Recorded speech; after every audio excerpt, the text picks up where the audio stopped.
दोस्तों, पिछले पार्ट में हमने देखा था कि मैंने अपनी नई दुनिया में धीरे धीरे एक छोटा सा विलेज बसा लेता हूँ। मेरे साथ लू, टिया, एल्फ्स और मेरे वफादार वुल्फ्स भी रहने लगते हैं। सब कुछ बढ़िया चल रहा था, फार्मिंग हो रही थी, नए घर बन रहे थे और तेजी से ग्रो हो रहा था। लेकिन फिर अचानक से उन खुशियों को नजर लग जाती है। स्प्रिंग की शुरुआत होते ही एक खतरनाक वाइब्रेंट हम पर हमला कर देता है। लू और टिया जैसे पावरफुल मैजिक यूजर्स भी उन्हें रोक नहीं पा रहा था और ऐसा लग रहा था कि सबकी हालत खराब होने वाली है। तभी कुछ ऐसा हुआ जिसने पूरे गांव वालों को चौंका दिया। तो चलिए देखते हैं ऐसा क्या हुआ। वो वाइब्रेंट सीधा हमारे विलेज पर टूट पड़ा। लू और टिया ने बैरियर लगाकर उस अटैक को रोकने की पूरी कोशिश की, लेकिन फिर भी कई जगहों पर आग लग गई थी। सारी एल्फ्स तुरंत आग बुझाने में लग गईं। सिचुएशन बहुत खराब हो चुकी थी। वाइब्रेंट कोई आम मॉन्स्टर नहीं होता, वो इतना पावरफुल था कि लू और टिया भी उसके सामने नहीं टिक पाते और भागने का कोई फायदा भी नहीं था। वो हमें आराम से पकड़ लेता। अब सारी जिम्मेदारी मेरे ऊपर आ गई थी। आखिर मैं ही तो इस विलेज का लीडर था। अगर मुझे ही कुछ न सूझा तो सबकी हालत खराब होने वाली थी। सच कहूँ तो उस वक्त मुझे खुद पर बहुत गुस्सा आ रहा था। मैं गुस्से में अपनी मुट्ठी कसकर बंद करता हूँ और तभी कुछ अजीब सा होता है। मेरा ऑलमाइटी फार्मिंग टूल अचानक से भाले में बदल जाता है। ये देखकर मेरी भी फटकर चार हो गई थी। मुझे समझ में नहीं आ रहा था कि ये हुआ कैसे, लेकिन सोचने का टाइम नहीं था। मैंने तुरंत उस भाले को वाइब्रेंट की तरफ पूरी ताकत से फेंक दिया और भाई साहब, भाला उसके पावरफुल बैरियर को मक्खन की तरह चीर गया और सीधा उसके पंख में जा घुसा। पूरा विलेज शॉक में था। सबने मुझे पहली बार ऐसे देखा था। आखिर मैंने वाइब्रेंट जैसा खतरनाक क्रिएचर को घायल जो कर दिया था। उसके बाद वो भाला वापस मेरे पास आया। मैंने बिना देर किए दोबारा उसे वाइब्रेंट की तरफ फेंक दिया और इस बार तो उसका गेम ओवर हो गया। भाला सीधे उसके आर पार निकल गया। वाइब्रेंट जोर से चीखते हुए जंगल की तरफ जा गिरा। हम सब तुरंत उसके पीछे गए और जब वहाँ पहुँचे वो मर चुका था। वैसे एक बात काफी अजीब थी। फॉरेस्ट ऑफ डेथ के आसपास वाइब्रेंट का दिखना बहुत रेयर बात थी। मैंने टिया से पूछा, क्या किसी ने जानबूझकर हम पर अटैक करवाया है? लेकिन टिया को ऐसा नहीं लगा। उसने बताया कि वाइब्रेंट को बहुत कम लोग कंट्रोल कर पाते हैं और अगर किसी के पास इतना कीमती मॉन्स्टर तो वो उसे अकेले मरने के लिए नहीं भेजेगा। इसलिए हो सकता है कि ये एक जंगली वाइब्रेंट ही हो। खैर, इतनी मेहनत के बाद एक बात पक्की थी। आज रात को डिनर डिसाइड हो चुका था। हम वाइब्रेंट को विलेज ले आए और उसे खाने में बदल दिया। वैसे वाइब्रेंट के मीट को लेकर एक पुरानी कहानी फेमस थी। कहते हैं बहुत साल पहले राजा ने सुना था कि वाइब्रेंट का मीट दुनिया का सबसे टेस्टी मीट होता है। बस फिर क्या था, उसने अपनी आर्मी को वाइब्रेंट के मीट लाने के लिए भेज दिया। लेकिन प्रॉब्लम ये थी कि आर्मी वाइब्रेंट को खाने गई थी और वाइब्रेंट ने ही आर्मी को खा लिया और वहीं उस कहानी का दी एंड हो गया। खैर, उस रात हम मजे से वाइब्रेंट का मीट खा रहे थे। उधर लू और टिया भी काफी खुश नजर आ रही थी, लेकिन वजह थोड़ी अलग थी। असल में वो मेरी नहीं, मेरे पेट्स की तारीफ कर रही थी, क्योंकि टेक्निकली विलेज में उनका वेलकम मेरे पेट्स ने किया था, ना कि मैंने। सच तो ये था कि दोनों अभी भी मेरी असली ताकत देखकर शौक में थी। सीन शिफ्ट होता है डिमन लॉर्ड के कासल में। वहाँ सारे जनरल्स किसी बात को लेकर टेंशन में बैठे हुए थे और जब वजह पता चली तो मेरी भी हंसी छूट गई। उन्हें पता चल चुका था कि किसी ने उनके वाइब्रेंट को सिर्फ 2 ही हिट में खत्म कर दिया और ये बात सुनते ही एक जनरल तुरंत खड़ा हुआ और सीधा रिजाइन देकर वहाँ से निकल गया, क्योंकि उसके हिसाब से जो बंदा वाइब्रेंट को 2 ही वार में निपटा सकता है, उससे लड़ने जाना मतलब अपनी मौत को इन्विटेशन देना था। और सच कहूँ तो उसकी बात में लॉजिक तो था। अगले ही दिन मैं अपने खेतों में काम कर रहा था, लेकिन मेरे दिमाग में एक ही बात घूम रही थी। वाइब्रेंट का मीट तो कमाल का था, लेकिन पता नहीं क्यों लग रहा था कि उसमें किसी चीज की कमी थी। खैर, आज मैंने और सब लोगों ने एक नया मिशन शुरू करने का फैसला किया और वो था वाइन बनाना। भले ही इस दुनिया में हमारी दुनिया जैसी हर चीज ना हो, लेकिन वाइन के मामले में ये लोग काफी एडवांस निकले। जैसे ही सबको पता चला कि वाइन बनने वाली है, सारे लोग अंगूर इकट्ठा करने में लग गए। कुछ ही देर में अंगूरों का पहाड़ लग गया। अब बारी थी उनका रस निकालने की। शुरू में काम थोड़ा बोरिंग लग रहा था, लेकिन फिर एल्फ्स ने सोचा कि काम को थोड़ा मजेदार बना दिया जाए। वो लोग अपने क्लासिक गाना गाने लगी और उस गाने के रिदम में सब लोग अंगूर कुचलने लगे। सच कहूँ तो पूरा माहौल एकदम फेस्टिवल जैसा हो गया था। लू ने मुझे भी खींचकर उसमें शामिल कर लिया और देखते ही देखते हम लोगों ने 16 बैरल भर दिए। मैं उन बैरल्स को देखकर सोच ही रहा था इतनी वाइन का क्या करेंगे। तभी एल्फ्स हंसकर बोली, चिंता मत करो, हम सब पी जाएंगे। ये सुनकर मेरी टेंशन और भी बढ़ गई। मुझे लगने लगा कि कहीं ये भी कम ना पड़ जाए। इसी बीच सीन शिफ्ट होता है गॉड्स की तरफ, जहाँ हमारे गॉड किसी से माफी मांग रहे थे और सामने थी गॉडेस ऑफ एग्रीकल्चर, जो इस वक्त फुल गुस्से में थी। असल में उन्हें बहुत गुस्सा आ रहा था कि गॉड ने एक बेचारी सोल को उठाकर फॉरेस्ट ऑफ डेथ जैसे खतरनाक जंगल में फेंक दिया। गॉड सफाई देते हुए बोले, अरे देखो ना हारुकी कितना खुश है। लेकिन गॉड इसका गुस्सा कम नहीं हुआ। वो बोली, खुश है तो क्या हुआ, तुमने उसे सिर्फ एक जंगल में नहीं भेजा बल्कि तुमने उसे एक ग्रिम वेपन का डुप्लीकेट भी दे दिया। कहा जाता है कि ये वेपन अपने ही यूजर की लाइफ फोर्स खा जाता है। गॉड्स ने फिर समझाया, हारुकी के पास हेल्दी बॉडी है, इंस्टेंट हीलिंग है, उसे कुछ नहीं होगा। लेकिन गॉडिस को ये सब बहाना बिल्कुल पसंद नहीं आया और वैसे भी उसके गुस्से की वजह एक और थी। मैंने जो उनकी मूर्तियां बनाई थी उसमें उन्हें एक बुढ़े आदमी की तरह दिखा दिया था। बस फिर क्या था, गॉड की तो क्लास लग गई। गॉडेस ने तुरंत उन्हें पनिशमेंट सुना दी और कहा, अगले 3 साल तक ऐसे ही बैठे रहोगे। उधर मेरी दुनिया में आज फिर से खतरे की घंटी बजी। मैंने सोचा फिर कोई मॉन्स्टर आ गया होगा, लेकिन इस बार सीन कुछ और ही था। मेरे पेट्स ने एक और लड़की को पकड़ रखा था, लेकिन इस बार लू उसे पहले से ही जानती थी। उस लड़की का नाम था फ्लोरा और वो लू की छोटी बहन निकली। हम उसे विलेज में ले आए और तब पता चलता है कि फ्लोरा इतनी दूर सिर्फ अपनी बहन को ढूंढते हुए आई है। लेकिन यहाँ आकर उसकी हवा टाइट हो गई क्योंकि उसे पता चलता है कि मैं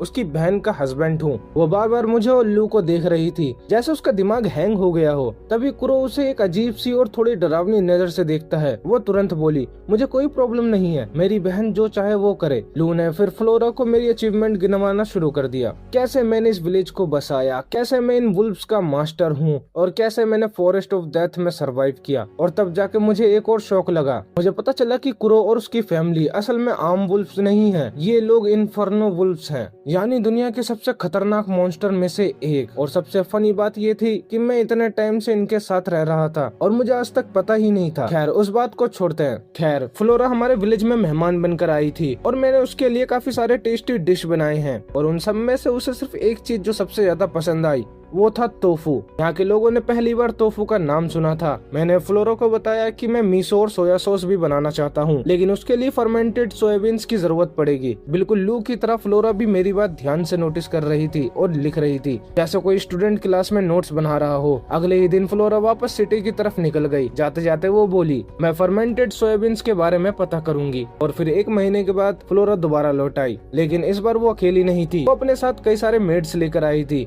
उन मेड्स की लीडर आन्या थी, जिसने आते ही कहा, मास्टर हम आपके लिए किसी भी तरह का काम कर सकते हैं। मैं अभी उनकी बात समझने की कोशिश ही कर रहा था कि फ्लोरा ने एक और सरप्राइज दे दिया। वो अपने साथ 2 हेल्दी गायें भी लेकर आई थी और ये देखकर मेरी खुशी का ठिकाना नहीं रहा, क्योंकि अब हमारे पास दूध भी होगा और दूध होगा तो बटर, चीज और बाकी डेयरी के प्रोडक्ट्स भी बन पाएंगे। लेकिन इस बीच कोने में खड़ी टिया कुछ और ही सोच रही थी। वो देख रही थी कि विलेज में हर स्पीशीज की पॉपुलेशन बढ़ती जा रही है। वेम्पायर्स आ गए हैं, एल्फ्स आ गए हैं, अब मेड्स भी आ गए हैं, लेकिन एंजल्स में सिर्फ वही अकेली थी। ये सोच सोच कर उसकी टेंशन बढ़ने लगी। इसलिए टिया कुछ दिनों की छुट्टी लेकर वहाँ से चली जाती है और जब वो वापस आई तो अकेले नहीं आई, वो अपने साथ 3 और एंजल्स लेकर आई, साथ ही कुछ लिजर्ड मैन भी। उनका लीडर दागा था और दागा अपने साथ एक मुर्गी भी लेकर आया था जो फ्यूचर में हमें अंडे देने वाली थी। ये देखकर मेरी तो लॉटरी लग गई, पहले दूध मिला अब अंडे भी मिल गए। मुझे इतना खुश देखकर टिया काफी खुश थी। धीरे धीरे हमारा विलेज और भी सिविलाइज होने जा रहा था। वैसे अन्य और उसकी मेड्स सफाई के मामले में काफी कमाल की थी। वो देखने में ज्यादा पावरफुल नहीं लगती थी,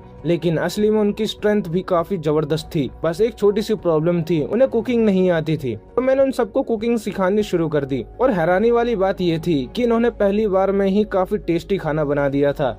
उधर टिया के साथ आई एंजल्स जंगल के आसपास नजर रखती थी और लिजर्डमैन सारे हैवी काम संभालते थे। वैसे एक प्रॉब्लम और थी, सारे लिजर्डमैन एक जैसे ही दिखते थे और मैं बार बार कंफ्यूज हो जाता था। इसलिए मैंने दागा पर एक लाल कलर का रुमाल बांध दिया ताकि कम से कम लीडर को तो पहचान सकूं। तभी लिया मेरे पास आई और उसने मुझे बताया कि वो बाकी बची हुई एल्फ्स को भी यहाँ ले आई जो इतने सालों से जंगल में भटक रही थी। ये सुनकर मुझे खुशी हुई, लेकिन जब मैंने उन्हें देखा तो मैंने एक बात नोटिस की, उनमें से एक भी लड़का नहीं था। मैंने इसके बारे में पूछा, तब लिया उदास होकर बोली, हमारे ग्रुप में कोई भी लड़का सरवाइव नहीं कर पाया और उसी वक्त मैंने फैसला किया कि ये सब हमारे विलेज में रहेंगी। उस रात मैंने सभी स्पीशीज के रिप्रेजेंटेटिव को एक जगह बुलाया। मैंने सबकी तरफ देखकर कहा, अब हम काफी ज्यादा लोग हो गए हैं और सच कहूँ तो ये जगह अब सिर्फ मेरे फार्म नहीं है, ये एक असली विलेज बन चुकी है। सब लोग मेरी बात सुनकर खुश हो गए। अब जब ये विलेज बन ही गया है तो इसका कोई नाम भी होना चाहिए। कई लोगों ने सजेस्ट किया कि विलेज का नाम मेरे नाम पर रख दिया जाए, हारुकी विलेज, लेकिन मुझे ये आइडिया थोड़ा अजीब सा लगा। अभी जाबुटोन ने एक दरवाजे की तरफ इशारा किया। दरवाजे के उस पार वही बड़ा सा पेड़ था, वही पेड़ जहाँ से मेरी नई जिंदगी की शुरुआत हुई थी और उसे देखते ही मेरे दिमाग में विलेज के नाम का आइडिया आ गया।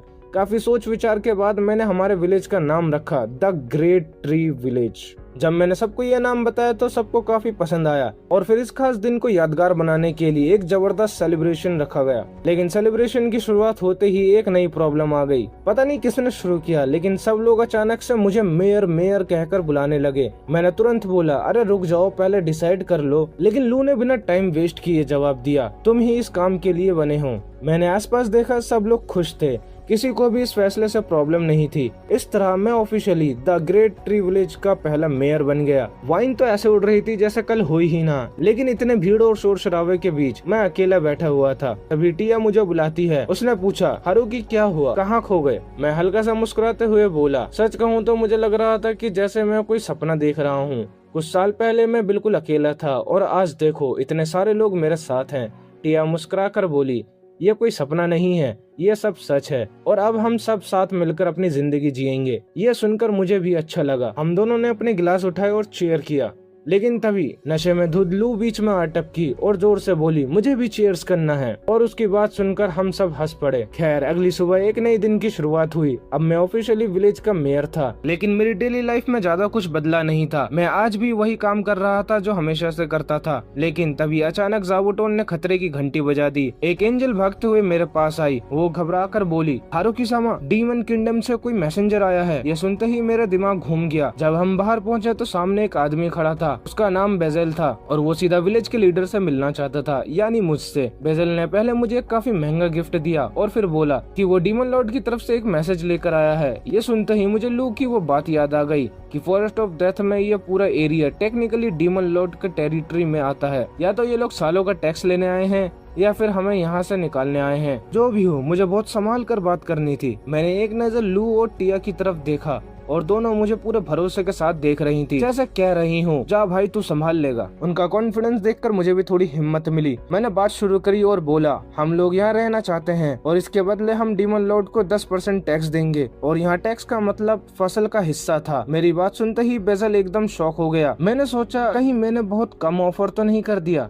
लेकिन असली कहानी कुछ और ही थी। बेजल के दिमाग में तो लड्डू फूट रहे थे। वो तो इस डील को पक्का करने के लिए बेचैन हो रहा था। मैंने आगे कहा, लेकिन एक कंडीशन है, हर साल विंटर खत्म होने से पहले आपको खुद यहाँ आना होगा। बेजल ने बिना सोचे तुरंत हाँ कर दी और इस तरह हमारे बीच ऑफिशियली कॉन्ट्रैक्ट साइन हो गया। वैसे एक बात याद रखना, डील सिर्फ फसलों के 10% हिस्से की हुई थी। दूध, अंडे, शहद, वाइन और बाकी स्पेशल चीज अगर चाहिए तो उनके साथ अलग से बिजनेस करना पड़ेगा। कॉन्ट्रैक्ट खत्म होने के बाद बेजल अपना गुड बाय गिफ्ट लेकर वहाँ से चला जाता है। बेजल के जाने के बाद लू और टिया मेरी काफी तारीफ करने लगी। उनका कहना था कि मैंने टैक्स को सिर्फ 10% पर फिक्स करवा दिया, वरना आमतौर पर 50 से 60% तक टैक्स देना पड़ सकता था। सच कहूँ तो मुझे खुद भी यकीन नहीं हो रहा था। मैंने इतनी बड़ी नेगोशिएशन कर ली। मैंने तो बस जो सही लगा वो बोल दिया। लेकिन जो भी हो, ये हमारे लिए काफी अच्छी डील थी। सबसे बड़ी बात तो ये थी कि डीमन किंगडम के लोग साल में सिर्फ एक बार आएंगे और इस वजह से उन्हें यह भी पता नहीं चलेगा कि हम यहाँ क्या क्या प्रोड्यूस कर रहे हैं। उधर लू किसी और ही वजह से खुश थी।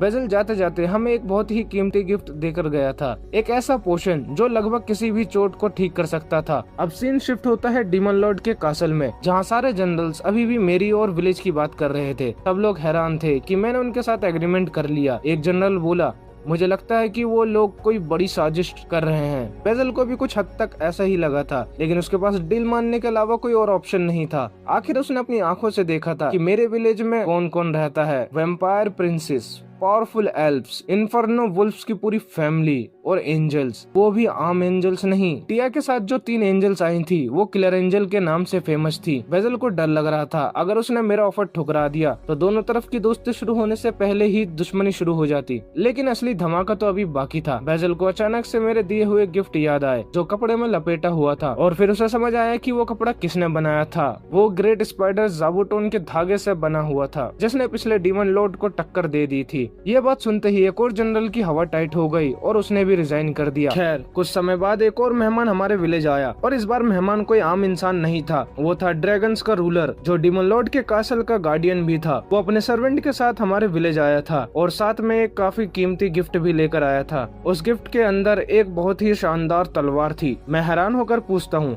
आप लोग यहाँ क्यों आए हैं और इतना महंगा गिफ्ट क्यों लाए हैं। तब उसके सर्वेंट मुस्कुराते हुए बोलता है, हम पड़ोसी हैं और पड़ोसियों के साथ अच्छे रिश्ते बनाकर रखना चाहते हैं। यह बात सुनने में काफी सिंपल लग रही थी, लेकिन मुझे कुछ गड़बड़ लग रही थी, क्योंकि पूरी बातचीत के दौरान ड्राइन ने अपना सर नीचे ही रखा हुआ था। मैंने पूछा, वैसे आपके मास्टर सिर नीचे करके क्यों खड़े हैं। अब सर्वेंट ने माफी मांगी और ड्राइन से सर ऊपर करने को कहा, और जैसे ही उसने सर ऊपर उठाया मेरी आंखें खुली की खुली रह गई। भाई साहब, वो इतना बड़ा ड्रैगन था कि अगर सीधा खड़ा हो जाए तो आधा विलेज कवर हो जाए। अब प्रॉब्लम ये थी कि इतना बड़ा ड्रैगन का वेलकम कैसे किया जाए। ये सुनते ही ड्राइन ने अपना ह्यूमन फॉर्म ले लिया, लेकिन ह्यूमन फॉर्म में भी वो काफी नर्वस लग रहा था, जैसे किसी इंटरव्यू में आया हो। लेकिन उसकी सारी टेंशन उस वक्त गायब हो गई जब मैंने उसके सामने शराब रख दी। बस फिर क्या था, पहली घूंट पीते ही उसका मूड बिल्कुल सेट हो गया और वो कहने लगा, मैं यहीं रहने वाला हूँ। लेकिन उसका सर्वेंट तुरंत उसे पकड़कर वापस ले गया। शायद उसे पता था कि अगर थोड़ी देर और रुक गए तो ये सच में यहीं बस जाएगा। उनके जाने के बाद मैं काफी देर तक सोचता रहा।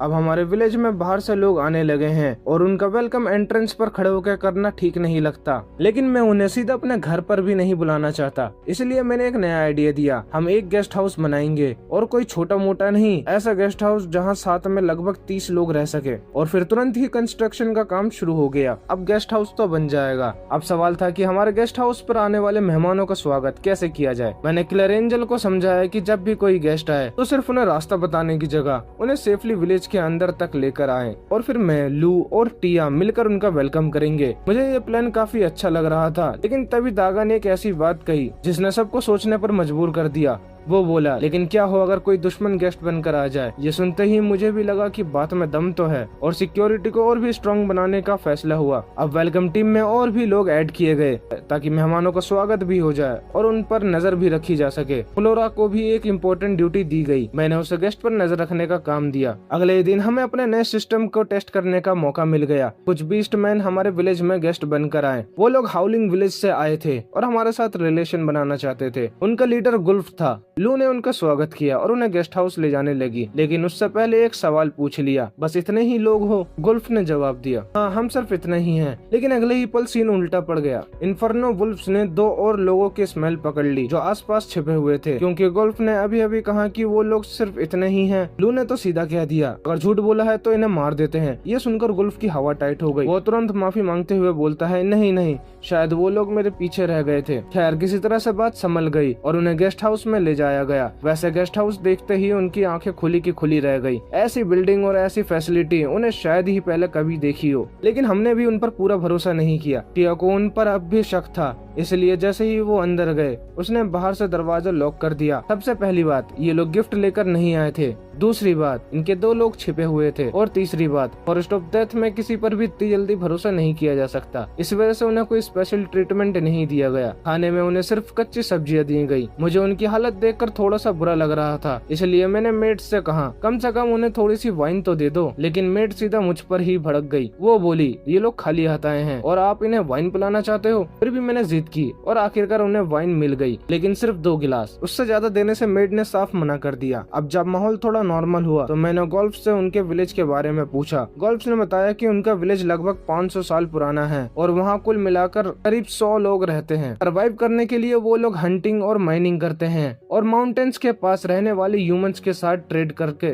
गुजारा करते हैं। लेकिन कुछ समय से उनका ट्रेड रुक गया है और इसी वजह से वो नए ट्रेड पार्टनर की तलाश में निकल गए थे। तभी उन्हें हमारे विलेज के बारे में पता चला। यह बात सुनकर टिया ने एक और सवाल पूछा, वैसे तुम्हारे 2 लोग छिपे हुए क्यों थे? वो बोला, अगर हम सबके साथ कुछ हो जाता तो कम से कम कुछ लोग विलेज वापस जाकर हमारी खबर तो दे सकते थे। ये जवाब सुनने के बाद सब थोड़ा शांत हो गए और अब तक एक बात साफ हो चुकी थी, ये लोग हमारे दुश्मन नहीं थे, बल्कि सच में मदद और ट्रेड की तलाश में यहाँ आए थे। वो लोग सच में हमारे साथ बिजनेस करना चाहते थे, लेकिन एक छोटी प्रॉब्लम थी, वो लोग करेंसी का यूज नहीं करते थे, इसलिए पैसे की जगह बार्टर सिस्टम चलाने वाले थे, यानी हमारे फसल के बदले उनके बर्तन। और सच कहूँ तो जैसे ही मैंने उनके बनाए हुए बर्तन देखे, मैं तुरंत ही डील के लिए रेडी हो गया। उनके हाथ की कलाकारी वाकई में कमाल थी, लेकिन ट्रेड कंप्लीट करने के लिए एक और प्रॉब्लम सामने आई। मुझे खुद हाउलिंग विलेज जाना पड़ता क्योंकि ट्रांसपोर्टेशन की काफी दिक्कत थी। मुझे इस बात से कोई प्रॉब्लम नहीं थी। मैं तो सोच रहा साथ अपने वुल्फ्स और बाकी पेट्स की मदद से सामान एक जगह से दूसरी जगह पहुंचा दूंगा। खैर डील फिक्स हो गई और अब उनके वापस जाने का वक्त आ गया था। जाने से पहले उन्हें एक बहुत बड़ी गलती का एहसास हुआ। उन्हें पता चला कि जब किसी के घर मेहमान बनकर जाते हैं तो साथ में गिफ्ट भी लेकर जाते हैं। बीस्टमैन को यह बात पहले पता नहीं थी क्योंकि उनके विलेज में ऐसा कोई रिवाज ही नहीं था और वैसे भी वो काफी गरीब थे। वुल्फ थोड़ा शर्मिंदा होकर बोला,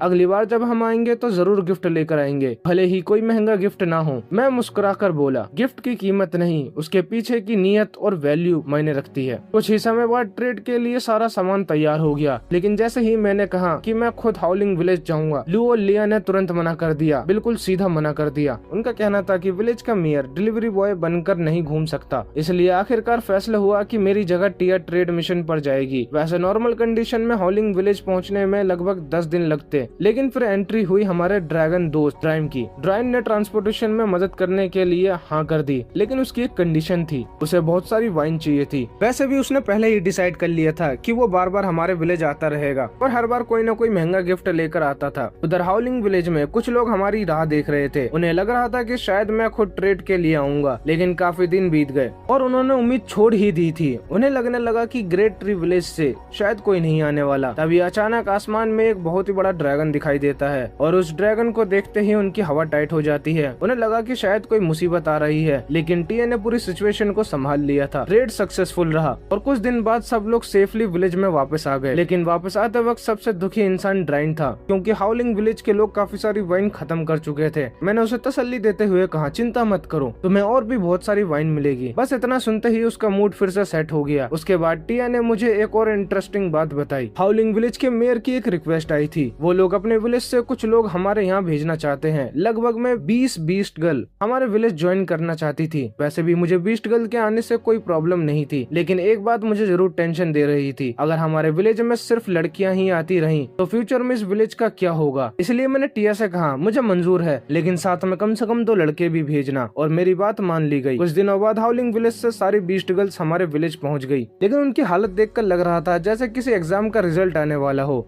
सब काफी डरी हुई थी। वो बार बार एक ही बात कह रही थी, हम सब कुछ करेंगे, बस हमें विलेज से मत निकालना। उनकी बात सुनकर मुझे थोड़ा सा बुरा लगा। मैंने उन्हें आराम से समझाया, रिलैक्स, यहाँ से तुम्हें कोई नहीं निकालने वाला। उसके बाद मैंने उनसे पूछा, वैसे वो 2 लड़के कहाँ हैं? तब एक बीस्ट गर्ल आगे आई। उसका नाम सेना था और उसके साथ 3 छोटे बच्चे भी आए थे। उन्हें देखकर मैंने सोचा, चलो फ्यूचर की टेंशन थोड़ी कम हुई। बस प्रॉब्लम ये थी कि काफी टाइम लगने वाला था। खैर धीरे धीरे बीस्ट गर्ल्स भी विलेज में एडजस्ट हो गयी, लेकिन उन्हें मेरे पालतू जानवरों से डर लग रहा था। इन्फर्नो वुल्फ्स को देखते ही उसकी हवा निकल जाती। सच कहूँ तो इतने बड़े बड़े वुल्फ्स को देखकर किसी की भी हालत खराब हो सकती है। एक दिन मुझे पता चला कि बीस्ट गर्ल्स भी मैजिक यूज कर सकती हैं, और तब मुझे एक और शॉकिंग बात समझ आई। यहाँ लगभग हर कोई मैजिक कर सकता था, बस एक मैं ही था जो मैजिक यूज नहीं कर पाता था। थोड़ी देर के लिए मुझे बुरा जरूर लगा, लेकिन फिर मैंने सोचा, हर किसी की अपनी कोई न कोई ताकत होती है और मैं वही करूंगा जिसमें मैं अच्छा हूँ। तभी अचानक से पूरा एरिया जोर से हिलने लगा। धरती कांप रही थी।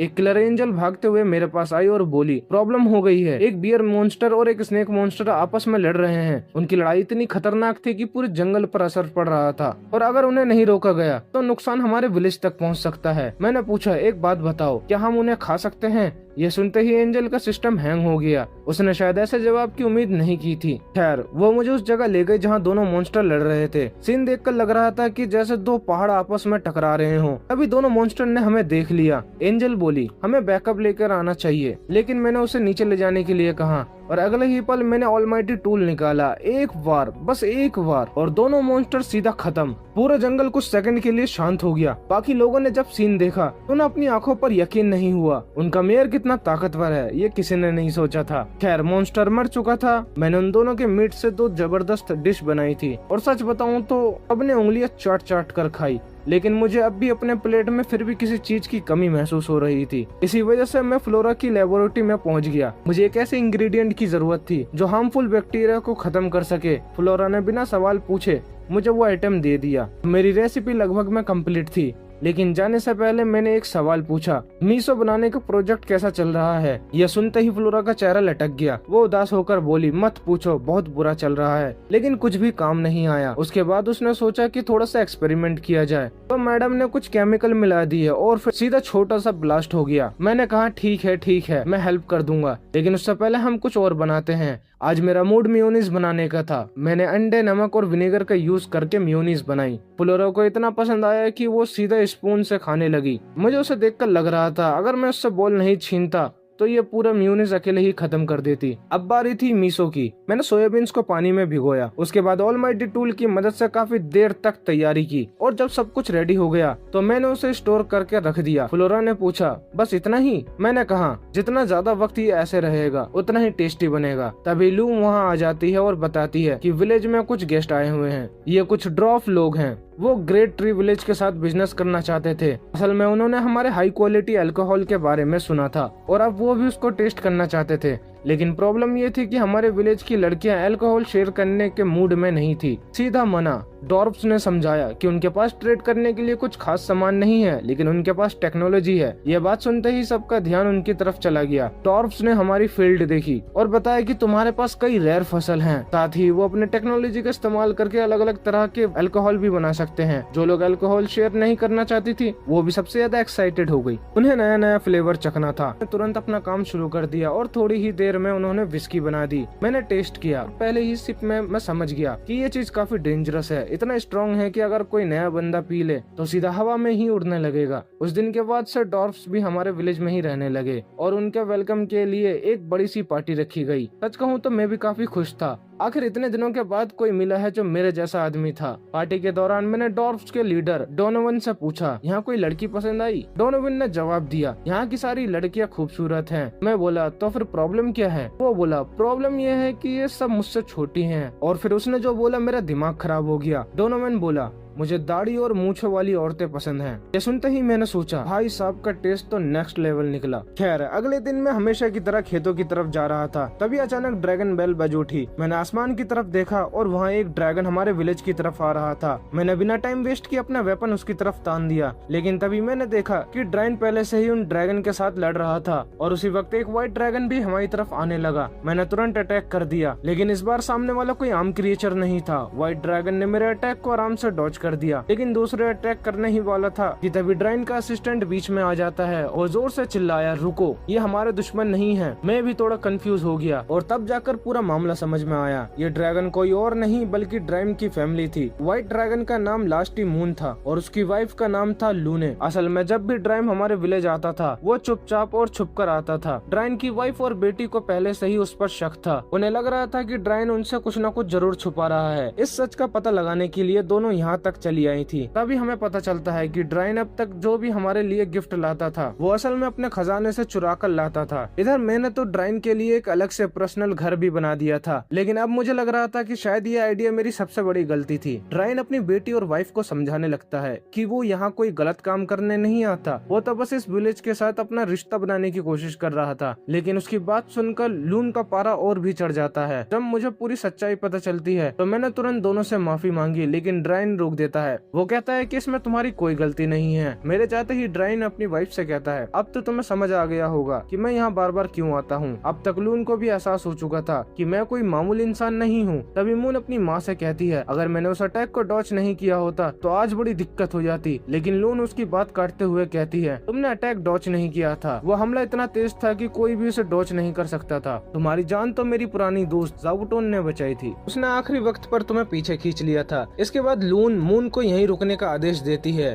उसका कहना था कि इतनी खतरनाक ताकत को नजरअंदाज करना बेवकूफी होगी। मून यहीं रहकर नजर रखेगी कि भविष्य में यह ताकत कभी हमारे खिलाफ न चली जाए। अपनी माँ का ऐसा सख्त रूप देखकर मून भी चुपचाप उसकी बात मान लेती है। वैसे मुझे मून के यहाँ रहने से कोई दिक्कत नहीं थी। मून ने पहले ही दिन काम करना शुरू कर दिया, लेकिन दिक्कत ये थी कि वो जरूरत से ज्यादा ताकतवर थी। जिस काम में हाथ लगाती उसी काम की ऐसी तैसी कर देती। और सिर्फ इतना ही नहीं, उसके गाँव में आने के बाद गायों ने दूध देना देना और मुर्गी ने अंडे देना बंद कर दिया। असल में ड्रैगन का खौफ इतना ज्यादा होता है कि बाकी जानवर उनके आसपास नॉर्मल नहीं रह पाते। तभी टिया मेरे को बताती है कि ड्रैगन सिर्फ ताकतवर नहीं बल्कि काफी ज्यादा इंटेलिजेंट भी होते हैं। बस यही बात सुनकर मेरे दिमाग में एक आइडिया आ जाता है। कुछ दिन बाद जब बिजल हमारी तरफ फलों का ट्रेड करने आता है तो वहाँ मून को देखकर उसके होश उड़ जाते हैं। अब विलेज के दूसरे राज्यों से रिश्ते संभालने की जिम्मेदारी मून के पास थी। मून बिजल से कहती है इस बार उनके सामान कुछ कम है, इसलिए जाते वक्त थोड़ा ज्यादा सामान ले जाना। बेचारा बिजल डर के मारे उसकी हर बात पर हाँ में हाँ मिलाता रहता है। सामान मिलते ही वो बिना एक सेकंड रुके वहाँ से निकल जाता है। महल पहुँचते ही वो सबको बताता है कि द ग्रेट ट्री विलेज के पास अब ड्रैगन भी है। ये खबर सुनते ही वहाँ बैठे सभी लोगों के होश उड़ जाते हैं। अब बिजल समझ चुका था कि उस गाँव पर नजर रखना अब जरूरी है, इसलिए वो अपनी बेटी को बुलाता है।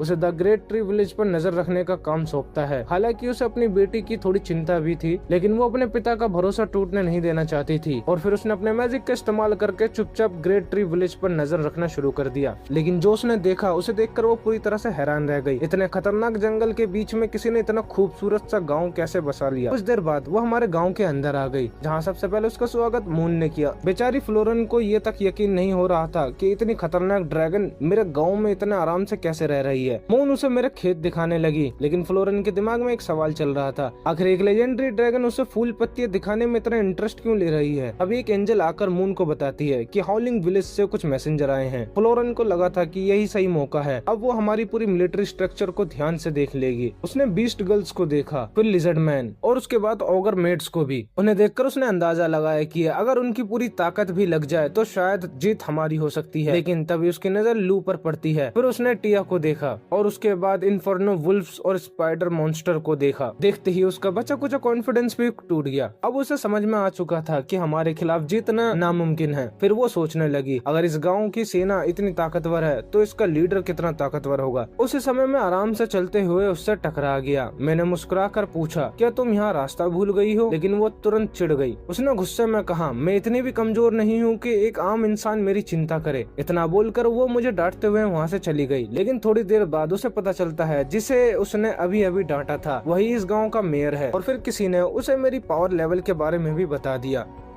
बस ये सुनते ही उसकी हालत पूरी तरह से टाइट हो गई। कुछ दिन बाद उसने भी गांव के कामों में मदद करना शुरू कर दिया। मुझे भी पता चल चुका था कि ये बेजल की बेटी है और कुछ समय तक यहीं रहने वाली है। लेकिन मुझे एक बात समझ में नहीं आ रही थी, आखिर मुझे देखते ही वो हर बार कांपने क्यों लगती है। खैर आज मैंने एक और अजीब सी चीज नोटिस की। जो स्लाइम टिया लेकर आई थी वो अचानक खुद ब खुद बढ़ने लगती है, उनका रंग भी बदलने लगता है। उनमें से एक स्लाइम तो वाइन का पूरा बैरल ही पी गया। ये देखते ही गाँव की सारी लड़कियां काफी गुस्सा हो जाती है। लड़कियां इसे सजा देना चाहती थी। तभी फ्लोरन ने उन्हें याद दिलाया कि स्लाइम को दर्द महसूस नहीं होता, इसलिए उन्हें सजा देने का कोई मतलब नहीं। उस दिन के बाद से वो स्लाइम हमारे हर सेलिब्रेशन में हिस्सा बनने लगा। फिलहाल तो इससे कोई दिक्कत नहीं थी, लेकिन अगर इसके जैसे और भी स्लाइम पैदा हो गए तो फिर जरूर मुसीबत खड़ी हो सकती है। इसी बीच खाना खाते हुए मैंने कहा अगर इसके साथ थोड़ा सा सी फूड भी होता तो मजा ही आ जाता। मेरी बात सुनते ही सब लोग एक्साइटेड हो गए। उन्होंने मुझसे पूछा ये सी फूड आखिर होता क्या है। मैंने जवाब दिया जैसे मछली और केकड़ा। मेरी बात सुनते ही टिया एकदम हैरान रह गई, क्योंकि इस दुनिया में केकड़े बहुत ही बड़े होते हैं और उनका खोल इतना मजबूत होता है कि उन्हें पकड़ना आसान नहीं है। फिर हमें डीमन किंगडम के बॉर्डर के पास पोर्ट सिटी के बारे में पता चलता है, जहाँ ज्यादातर सी फूड का व्यापार होता है।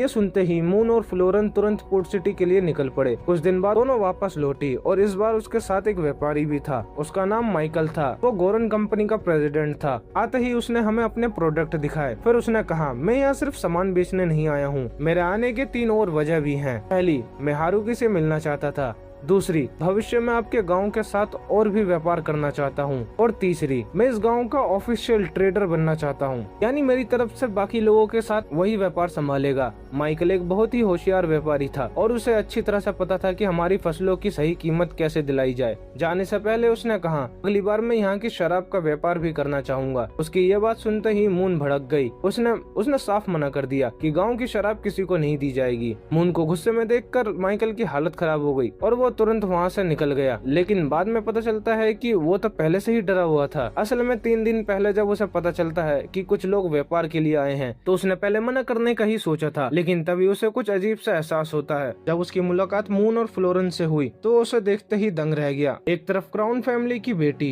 और दूसरी तरफ एक लेजेंडरी ड्रैगन, दोनों साथ में उसके सामने खड़ी थी। उसे अच्छी तरह से पता था कि इनके साथ व्यापार करना काफी जोखिम भरा हो सकता है, लेकिन तभी उसकी नजर उन फलों पर पड़ी जो वो अपने साथ लेकर आई थी। यहीं से उसका बिजनेस माइंड दौड़ने लगा। उसे लगा रिस्क तो है लेकिन मुनाफा उससे भी ज्यादा है, क्योंकि उस समय पूरे डीमन किंगडम में हमारे खेतों के और फलों की ही चर्चा चल रही थी। खैर उस दिन पूरे गाँव ने पहली बार सी फूड खाया और सभी को उसका स्वाद बहुत पसंद आया। लेकिन अगले ही दिन हमारे गाँव में तीसरी बार एक ड्रैगन ने हमला कर दिया। इस बार वो सच में जंगल को नुकसान पहुंचा रहा था। वो सफेद ड्रैगन मुझे बार बार उकसा रहा था। मैंने तुरंत अपना हथियार उठाया और उस पर हमला कर दिया। पहला बार खाली चला गया लेकिन दूसरा बार सीधा निशाने पर लगा। ड्रैगन घायल होकर जमीन पर गिर पड़ा। जब मैं उसके पास पहुंचा तो वहाँ ड्रैगन नहीं बल्कि एक लड़की पड़ी हुई थी और उसने आते ही मेरे सामने सरेंडर कर दिया। मैंने उससे पूछा तुमने हमारे जंगल पर हमला क्यों किया? वह जवाब देने ही वाली थी कि तभी ड्रैगन बीच में आ गया। उसने मुझे बताया कि ये मून की बड़ी बहन है, इसका नाम है हाकुरन। फिर हाकुरन बोली मैं सिर्फ मून के होने वाले पति को देखने आई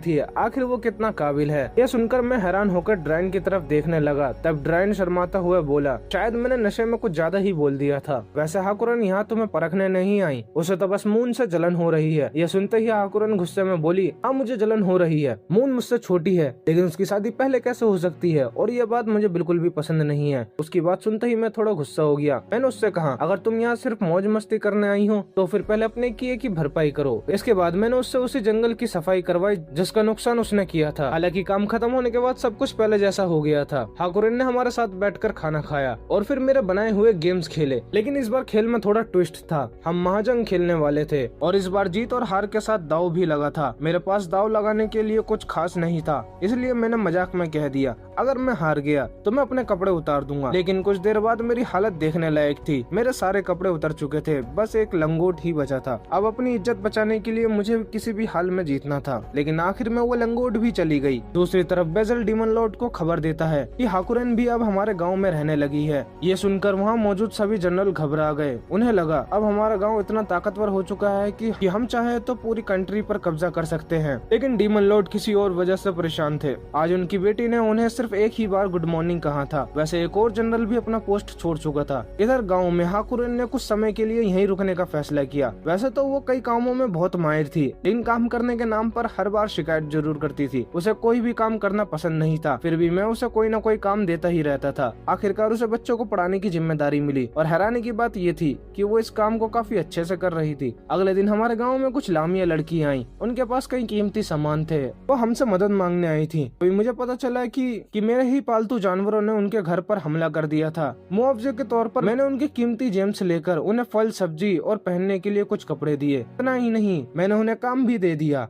अब वो हमारे गांव का सामान अलग अलग जगहों पर पहुंचाने लगी और उनके जुड़ने के बाद हमारा व्यापार और भी तेजी से बढ़ने लगा। उधर डीमन कैसल में 3 अनजान लड़कियां डीमन लॉर्ड की बेटी को भड़काने लगी थी। उन्होंने कहा ग्रेट ट्री विलेज जरूर कोई खतरनाक साजिश रच रहा है और उन्होंने फ्लोरन को भी बंदी बना लिया। यह सुनते ही प्रिंसेस ने फैसला किया कि वो हमारे गाँव पर हमला करेगी। जब ये बात बेजल के जरिए फ्लोरन तक पहुँची तो उसे अपने कानों पर यकीन नहीं हुआ, क्योंकि वो पहले ही क्लियर बता चुकी थी कि हमारा गाँव कितना ताकतवर है। कुछ देर बाद फ्लोरन को पता चलता है कि यह पूरी साजिश उन 3 लड़कियों की थी। उधर बेजल ने डीमन लॉर्ड को समझाकर मामले को टालने की पूरी कोशिश करी, लेकिन डीमन लॉर्ड ने साफ कह दिया मुझे इससे कोई फर्क नहीं पड़ता। यह सुनकर फ्लोरन ने अपने पिता से पूछा क्या मैं खुद डीमन लॉर्ड से बात करूं? लेकिन बेजल ने उसे तुरंत मना कर दिया। उसने कहा अगर तुमने ऐसा किया तो पूरा डीमन किंगडम तुम्हें दुश्मन मानेगा। फिर बेजल ने एक बेहतर तरीका सुझाया, हम उनके प्लान को पूरा होने ही नहीं देंगे। कल वो 300 सैनिक के साथ हमारे गाँव पर हमला करने वाले हैं। अगर तुम गाँव के कुछ लोगों की मदद से उन्हें पहले ही डराकर भगा दो तो लड़ाई शुरू होने से पहले ही खत्म हो जाएगी। फ्लोरन को यह आइडिया काफी सही लगा, क्योंकि अगर गांव के बाकी लोगों को इस मामले के बारे में पता चल जाता तो शायद पूरा डीमन किंगडम ही तबाह हो जाता। अगले दिन लामिया लड़की की मदद से फ्लोरन ने उन सभी सैनिकों को डराकर भगा दिया। बदले में उन्हें मेरे सेब के 10 बॉक्स देने वाली थी। कुछ देर बाद फ्लोरन 3 अनजान लड़कियां और डीमन प्रिंसेस को मेरे गाँव ले आई। मुझे देखते ही ये तीनों लड़कियां घबराने लगी। मैंने फ्लोरन से पूछा ये सब कौन है? तब फ्लोरन बोली इन लोगों को सजा मिली है और सजा के तौर पर अब उन्हें हमारे गांव में काम करना होगा। अगर इन्होंने काम नहीं किया तो फिर समझ ही जाओ क्या होगा। फिर उसने प्रिंसेस की तरफ इशारा करते हुए कहा इनका नाम यूरी है, ये सिर्फ यहाँ कामकाज देखने आई हैं। मैंने फ्लोरन की बात पर भरोसा किया और वहाँ से चला गया। लेकिन मेरे जाते ही फ्लोरन ने उन सबको सख्त चेतावनी दी, यहाँ अपनी असली पहचान किसी को मत बताना। अगर तुम सबने ईमानदारी से काम किया तो तुम्हारी गलती माफ कर दी जाएगी। ये बात उसने प्रिंसेस यूरी से भी कहा और यूरी ने भी उसकी बात मान ली। इसके बाद फ्लोरन उन्हें गाँव घुमाने करने लगती है। यूरी को हमारा गाँव काफी पसंद आया। वो तीनों लड़कियां अभी भी अपनी हरकतों से बाज नहीं आ रही थी। उन्होंने रात में गाँव से भागने की कोशिश की, लेकिन मेरे पालतू जानवरों की नजर से भला कोई बच सकता था क्या। उन्होंने सुबह फिर से भागने की कोशिश करी, लेकिन इस बार फिर से वो सफल नहीं हो पाई। आखिरकार उन्होंने हार मान ली और गाँव के कामकाज में सबकी मदद करने लगी। दूसरी तरफ यूरी को अब उसे पछतावा हो रहा था कि वो इस गाँव पर हमला करने वाली थी। हालांकि उसने इसकी आधी गलती फ्लोरन पर डाल दी, क्योंकि फ्लोरन ने बिना कुछ बताए ही चली गई थी। तभी मुझे पता चला कि फ्लोरन और यूरी बचपन के सबसे अच्छे दोस्त हैं। फ्लोरन ने यूरी से माफी मांगी और वादा किया कि अब वो दोबारा ऐसी गलती नहीं करेगी। उधर वो तीनों लड़कियां भी अब इस गांव की जिंदगी का आनंद ले रही थी। इसी बीच लू ने देखा कि हमारे गांव में कुछ नए लोग आए हैं, लेकिन तभी मैंने एक अजीब बात नोटिस की कि लू की हाइट पहले से थोड़ी छोटी हो गई है। मैंने उससे पूछा तो उसने कहा शायद मेरा ट्रांसफॉर्मेशन मैजिक ठीक से काम नहीं कर रहा, लेकिन चिंता मत करो, मैं जल्दी ही ठीक हो जाऊंगी। अगले दिन यूरी ने खुद खेत में काम करने की जिद पकड़ ली, लेकिन उसके साथ आई लड़कियां उसे रोकने लगी। उन्होंने कहा ये काम आम लोगों का होता है, अगर आपने खेत में काम किया तो आपके कपड़े गंदे हो जाएंगे। यूरी ने उनकी तरफ देखकर पूछा क्या हमें अपनी असली पहचान छुपानी नहीं थी। ये सुनते ही फ्लोरन ने तीनों को ऐसी नजरों से घूरा कि उनकी बोलती बंद हो गई। उसके बाद किसी ने भी बीच में टांग नहीं अड़ाई और सब मिलकर खेतों में काम करने लगे। उस दिन उन्होंने पहली बार खुद खेती की और तभी उन्हें एहसास हुआ कि फार्मिंग करना जितना मुश्किल है उतना ही मजेदार भी है। लेकिन अब यूरी के वापस जाने का समय हो चुका था। जाने से पहले उसने इस गांव के बच्चों को वादा किया मैं तुम सबसे मिलने फिर जरूर आऊंगी। तभी एक बीस्ट गर्ल ने उसे विदाई के तोहफे में कुछ कुकीज दी, लेकिन यूरी के साथ वो तीनों लड़कियां वापस नहीं गईं। उन्होंने कहा हमारी सजा अभी खत्म नहीं हुई है। आखिर में बिजेल यूरी को अपने साथ लेकर चला गया। कुछ दिन बाद डीमन लॉर्ड काफी परेशान नजर आए, क्योंकि गांव से लौटने के बाद उनकी बेटी पहली जैसी नहीं रही। वो उनसे ठीक से बात नहीं कर रही थी। उन्हें लगा शायद उनकी बेटी को कोई पसंद आ गया है और उन्होंने तो उस लड़के को खत्म करने का फैसला भी कर लिया। लेकिन बिजेल ने उन्हें समझाया ऐसी कोई बात नहीं है, वो बस पहले से ज्यादा समझदार हो गई है। उधर सर्दियाँ भी करीब आ रही थी, इसलिए हमने फसल काटना और उसे स्टोर करने का काम शुरू कर दिया। लेकिन इस बार फसल इतनी ज्यादा हुई कि हमारे पास उसे रखने की जगह ही नहीं बची। तभी मून ने मुझसे पूछा क्या मैं थोड़े से फसल अपने घर भेज दूं? मुझे उसका आइडिया अच्छा लगा, मैंने तुरंत हाँ कर दी। फिर हाकुरन भी बोली क्या मैं भी अपने घर पर कुछ सब्जियां भेज सकती हूँ? उसकी बात सुनकर मैं थोड़ा सा कंफ्यूज हो गया। बाद में पता चला कि मून और हाकुरन आपस में रिश्तेदार हैं और हाकुरन के माता पिता कोई नॉर्मल ड्रैगन नहीं बल्कि पूरे इलाके के राजा थे। खैर मून कुछ फसल लेकर अपने घर चली गई, लेकिन वापस आने से पहले वो माइकल से मिली। माइकल ने उसे बताया कि एक समुद्री मॉन्स्टर उनके व्यापार में बड़ी परेशानी बन गया है। माइकल के कहने पर मून ने उस मॉन्स्टर को खत्म कर दिया और उसी रात हम सबने उसी मॉन्स्टर का मीट खाया। दूसरी तरफ हाकुरन भी कुछ फसल लेकर अपने घर गई थी, लेकिन जब वो वापस लौटी तो वो अकेली नहीं थी, उसके साथ कुछ नए लोग भी आए थे। वो सभी माउंटेन एल्फ्स थे जो फायर मैजिक इस्तेमाल कर सकते थे। लू ने बताया ये लोग भी हमारी तरह मांस खाते हैं। उनका लीडर का नाम या था। या ने बताया हम लोग पहाड़ों में रहते हैं, लेकिन अब वहाँ खाना ढूंढना बहुत मुश्किल हो गया है। मैंने बिना देर किए उन्हें भी हमारे गांव में रहने की इजाजत दे दी। यह सुनकर वो सभी बहुत खुश हो गई। या ने बताया हम लोग बहुत अच्छे शिकारी हैं, अपना शिकार खुद पकड़ सकते हैं। अगले दिन उन्होंने जंगल में कई जगह ट्रैप लगा दिया, लेकिन इस जंगल के मॉन्स्टर जरूरत से ज्यादा ही ताकतवर थे। कोई भी मॉन्स्टर उनके जाल में नहीं फंसा। उल्टा या खुद घायल होकर वापस लौट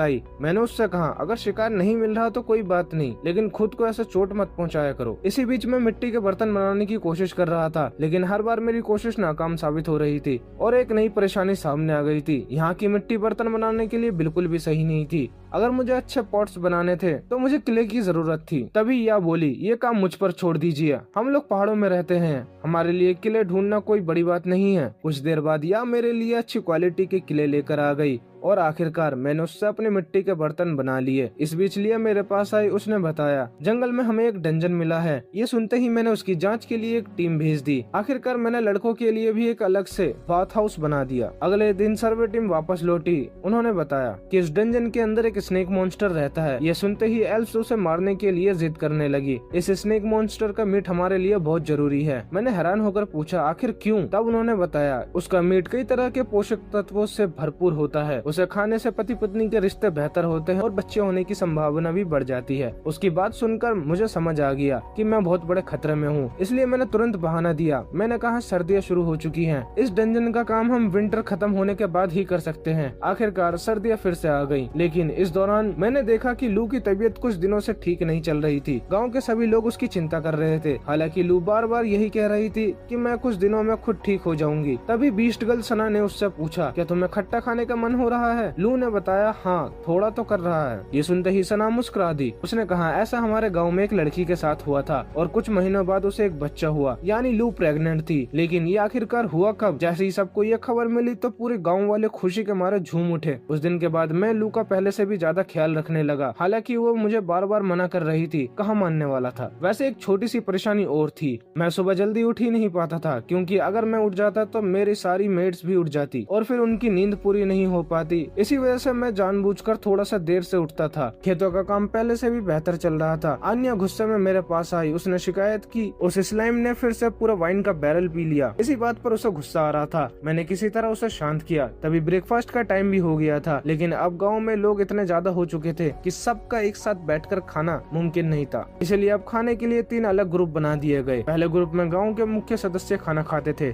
दूसरे ग्रुप में सारी मेट्स खाना खाती थी, तीसरे ग्रुप में वो लोग खाते थे जो देर से उठते थे। लेकिन हाकुरन का मामला बिल्कुल अलग था। वो तो तीसरे ग्रुप में भी नहीं आती थी, क्योंकि उसे तो बस सोते रहना ही पसंद था। इसी बीच मार्रे द किलर एंजल गांव की रिपोर्ट लेकर आई। उसने बताया कि कल 3 रैबिट मॉन्स्टर गांव में घुसने की कोशिश कर रहे थे, लेकिन क्रो ने उन तीनों को खत्म कर दिया। अब इसके बाद मेरी नजर फसलों पर पड़ी। उन पर कुछ कीड़े लग गए थे। वैसे ये कीड़े फसलों को कुछ खास नुकसान नहीं पहुंचा रहे थे, लेकिन मैंने फिर भी उन्हें हटा दिया। अब मेरा खेत पहले से कई गुना बढ़ चुका था। उसे संभालना आसान नहीं था, लेकिन इतनी शानदार फसल देखकर मेरी सारी थकान अपने आप दूर हो जाती थी। लंच के दौरान दागा ने मुझे बताया, हमारी गाय ने एक बछड़े को जन्म दिया है, अब उसकी खुराक बढ़ानी पड़ेगी। मैंने तुरंत उसकी मंजूरी दे दी। तभी लियो को भी एक बात याद आई, हमारा स्टोरेज रूम लगभग में भर चुका है, क्या बची हुई फसल माइकल को बेच दे? मुझे भी उसका आइडिया पसंद आया। लंच खत्म होते ही मैं फिर से अपने काम पर लग गया। अब गांव में इतने लोग हो चुके थे कि खेतों का ज्यादातर काम आसानी से हो जाता था। बीज बोने का काम आज भी मैं खुद ही करता था। मैं लगभग में हर काम कर सकता था। कभी कभी मैं मेट्स की ट्रेनिंग में भी शामिल हो जाता था। वो लोग रोज बैटल की प्रैक्टिस करती थी, क्योंकि वो हर खतरे के लिए हमेशा तैयार रहना चाहती थी। और उनका कहना था कि अगर हम सिर्फ खाते ही रहें तो एक दिन इतने मोटे हो जाएंगे कि मेट ड्रेस भी नहीं पहन पाएंगे। आज मैंने भी ट्रेनिंग करने का फैसला किया, लेकिन तलवार चलाने मेरी बस की बात नहीं थी। तभी मेरी नजर एक हथियार पर पड़ी। वो एक छोटा सा चाकू था। मुझे लगा इसे चलाना आसान होगा, लेकिन मेरा पहला निशाना भी चूक गया। तभी मुझे समझ आ गया कि छोटे मोटे हथियार मेरे लिए बने ही नहीं हैं। इसलिए मैंने अपना स्पेयर उठाया और एक ही वार में पूरा टारगेट ही उड़ा दिया। ये देखकर या की आंखें खुली की खुली रह गईं। अब उसे भी समझ आ चुका था कि उसके गांव का मेयर कितना ताकतवर है। खैर रात हो चुकी थी और डिनर का समय भी हो गया था। आज मेट से खाना थोड़ा ज्यादा मीठा बन गया था। मुझे वो बिल्कुल भी पसंद नहीं आया, फिर भी मैंने उसे कुछ नहीं कहा। तभी फ्लोरन वहाँ आई। वो प्रिंसेस की तरफ से मेरे लिए एक संदेश लेकर आई थी। प्रिंसेस को कुछ सेब चाहिए थे और साथ ही जाबूटोन के हाथों से बुनी हुई नई ड्रेस। डिनर के बाद आखिरकार मुझे थोड़ी शांति नसीब हुई। अब लड़कों का अलग बाथ हाउस बन चुका था, वरना लड़कियों के साथ बाथ हाउस में मैं कभी चैन से रिलैक्स ही नहीं कर पाता था। जब मैं अपने कमरे की तरफ लौट रहा था तब मुझे लगा कि जैसे कोई मेरा पीछा कर रहा है, लेकिन वो कोई मेरा दुश्मन नहीं था, बल्कि लिया और बाकी सब लोग थे। बस मेरी सुरक्षा के लिए मुझ पर नजर रख रहे थे। अगले दिन मैं डार्फ से मिला, तब मुझे पता चला कि दिन हो या रात हो वो हमेशा शराब बनाने में ही लगे रहते हैं। उन्होंने मुझसे कहा अगर हो सके तो मैं अंगूर की खेती और बढ़ा दूं। मैं खेतों की तरफ गया और सोचने लगा आखिर अंगूरों की फसल कैसे बढ़ाई जाए। तभी सना भागते हुए मेरी तरफ आई और हाफते हुए बोली, विलेज में कोई घुस आया है। तब मैंने देखा तो वो अनजान व्यक्ति मेरी बनाई हुई मूर्ति के सामने सर झुकाकर बैठा हुआ था। किलर एंजल को तो कुछ पता ही नहीं चला कि ये कैसे अंदर आया। तभी लू यहाँ आती है और उस आदमी को पहचान लेती है। ये है प्रोचिनेटर, वेम्पायर्स का पूर्वज, जो सिर्फ यहाँ देखने आया था कि क्या सच में लू प्रेग्नेंट है। वैसे मैं आपको बता दूं कि वेम्पायर इंसानों की तरह इंटीमेट नहीं होते और उनके साथ ऐसा पहली बार हुआ था। इसलिए प्रोचिनेटर ने सभी से इस बच्चे का अच्छे से ध्यान रखने के लिए कहा। तभी हमें पता चलता है कि इस प्रोचिनेटर की उम्र 4000 साल है और अपने शरीर को जवान रखने के लिए वो अपनी ज्यादातर यादें मिटा देता है, सिर्फ कुछ जरूरी यादों को छोड़कर। इसके बाद प्रोचिनेटर मेरे द्वारा बनाई हुई गॉड्स की मूर्ति की तारीफ करने लगा। उसने बताया कि जब वो छोटा था तब उसकी मुलाकात गॉड से हुई थी। हालांकि उसे उनका चेहरा याद नहीं है, लेकिन उसे पूरा यकीन है कि वो मेरी बनाई हुई मूर्ति की तरह ही दिखते थे। मैं समझ गया कि प्रोचिनेटर इन मूर्तियों में से एक अपने साथ ले जाना चाहता है। मैंने उसे ये मूर्ति देने से मना कर दिया, लेकिन मैंने उसके लिए एक नई मूर्ति बना दी जो उसे काफी पसंद आई। जाने से पहले उसने मुझसे पूछा इसकी कितनी कीमत दूं? मैंने जवाब दिया गॉड व्यापार करने की चीज नहीं है। मेरी बात सुनकर प्रोचिनेटर खुश होकर वहाँ से चला गया। उसके जाने के बाद मुझे पता चला कि प्रोचिनेटर कितना खास इंसान है। प्रोचिनेटर उस मूर्ति को एक टेम्पल में ले गया और वहाँ उसने उस मूर्ति को स्थापित कर दिया। टेम्पल के पंडित ने भी उस मूर्ति की काफी तारीफ की और कहा हमें इस कलाकार का नाम भी इस पर लिखा देना चाहिए, लेकिन प्रोचिनेटर ने ऐसा करने से मना कर दिया। वो मेरी शांत जिंदगी को परेशान नहीं करना चाहता था। हालांकि मुझे यह बात पसंद नहीं आई, लेकिन प्रोचिनेटर ने कहा सभी टेम्पल तक यह बात पहुंचा दी जाए कि जिसने भी यह मूर्ति बनाई है उसकी इज्जत की जाए और साथ ही द ग्रेट ट्री विलेज की भी इज्जत की जाए। इधर लू पियानो बजा रही थी। ये वही पियानो था जो प्रोचिनेटर ने उसे तोहफे में दिया था। बाकी नोबल लड़की भी पियानो बजाना चाहती थी, लेकिन उन्हें डर था कि कहीं इतना कीमती पियानो उनसे खराब न हो जाए, इसलिए वो मेरे पास आई और बोली कि उन्हें प्रैक्टिस करने के लिए एक पियानो चाहिए। मैंने कहा हमारे पास पहले से ही एक पियानो है, लेकिन उन्हें अलग से एक प्रैक्टिस पियानो चाहिए था। तब मैंने माइकल से बात करी और उसने एक प्रैक्टिस पियानो का इंतजाम करवा दिया। उस पियानो के आते ही सब लोग उस पर प्रैक्टिस करने लगे और उनके इसी शौक ने मेरी रातों की नींद हराम कर दी। लेकिन अब एक बार गर्मी फिर से लौट आई थी और हम सभी खेतों में ही काम कर रहे थे। लंच का भी समय हो चुका था। सभी लोग लंच करने लगे, लेकिन मैं अभी भी खेत का काम कर रहा था। तभी लू मेरे पास आई और मुझसे थोड़ा आराम करने को कहा। मैंने उसकी बात मान ली और हम दोनों साथ में लंच करने लगे। लू ने अपने मैजिक से मेरे जूस में बर्फ बना दिया, जिसे पीते ही मैं अंदर तक ठंडा हो गया। फिर लू ने मुझसे कहा तुम्हें इतनी मेहनत नहीं करनी चाहिए, वरना काम करते करते बेहोश हो जाओगे। मैंने कहा मेरी छोड़ो, तुम अपना बताओ। लू ने बताया मैं बिल्कुल ठीक हूँ, कोई मुझे काम करने ही नहीं देता। सभी लोग मेरी मदद करते रहते हैं। कुछ देर बाद सभी लड़कियां लू के पास आ गई। उन्होंने उससे पूछा क्या तुम्हें चलने में कोई परेशानी होती है? लू ने कहा मैं बिल्कुल ठीक हूँ, बस एक ही परेशानी है, मैं वाइन नहीं पी पा रही। यह सुनकर सभी का मूड खराब हो गया। फिर सभी ने मुझसे रिक्वेस्ट की कि इस गांव की सारी वाइन बेच दी जाए। सबको बुरा लग रहा था कि ये लू के बिना शराब कैसे पी सकते हैं, लेकिन वो खुद को रोक भी नहीं पा रहे थे। इसलिए अगर शराब होगी ही नहीं तो कोई पिएगा भी नहीं। मैंने कहा आइडिया तो अच्छा है, लेकिन बाद में तुम पछताओगे, क्योंकि शराब बनाने में बहुत मेहनत और समय लगता है। इससे अच्छा हम सारी वाइन को स्टोर कर देते हैं। जितनी पुरानी वाइन होती है उसका स्वाद उतना ही बेहतर हो जाता है। एक दो दिन बाद मैंने डार्फ्स को उदास बैठे देखा। मैंने उससे बात की। उन्हें लगा था कि शायद उनसे कोई गलती हो गई है, क्योंकि कोई उनकी वाइन नहीं पी रहा था। तब मैंने उन्हें पूरी बात समझाई। सब कुछ पता चलने के बाद उन्होंने भी वाइन को स्टोर करना शुरू कर दिया। इसके बाद मैं लू से मिलने उसके कमरे में गया। वो अपने कमरे में आराम कर रही थी। उसी समय यह भी कमरे में आ गई। वो लू के लिए दवाइयाँ लेकर आई थी। उसके बाद मून भी वहाँ आ गई और वो भी लू के लिए एक गिफ्ट लेकर आई थी। ऐसे ही सभी लोग लू को अपने अपने गिफ्ट देने लगे। तभी मेरी नजर एक गिफ्ट पर पड़ी जो एक हथौड़ा था। उसी समय अचानक लू के पेट में दर्द शुरू हो गया, यानी छोटे हारुकी के आने का समय हो चुका था।